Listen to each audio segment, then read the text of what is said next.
Chhattisgarhi video देखने के लिए हमारे चैनल को सब्सक्राइब करें और दबाएं इस बेल आइकन को ताकि हमारे वीडियो के नोटिफिकेशन आपके पास पहुंचे सबसे पहले।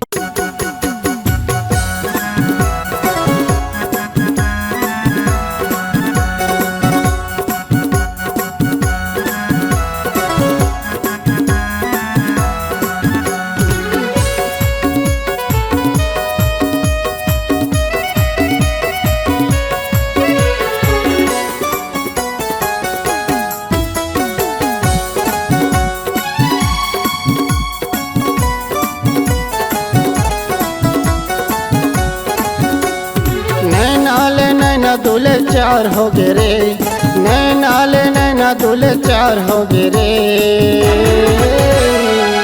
लाई चला हैंगा वाली गोरी से मोला प्यार हो गे रे, लाई चला हैंगा वाली गोरी से मोला प्यार हो गे रे।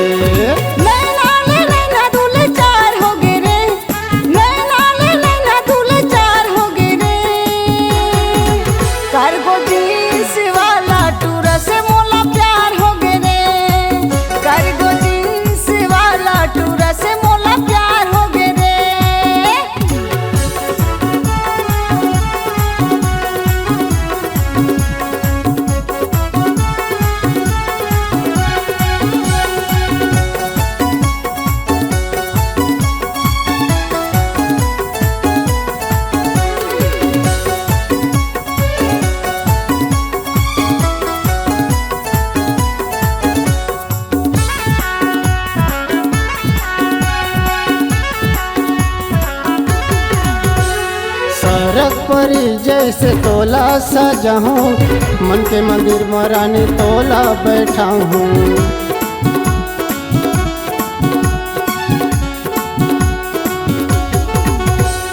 सरक परी जैसे तोला सजा हूँ, मन के मंदिर में रानी तोला बैठा हूँ, मन के मंदिर में रानी तोला बैठा हूँ। जन्म जन्म के तोर से माया बंधा के, जन्म जन्म से तोर से माया बंधा के। घाघरा चुनरी वाली गोरी से मोला प्यार हो गे रे, घाघरा चुनरी वाली गोरी से मोला प्यार हो गे रे।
दूल्हे चार हो गे रे, नैना दूल्हे चार हो गे रे।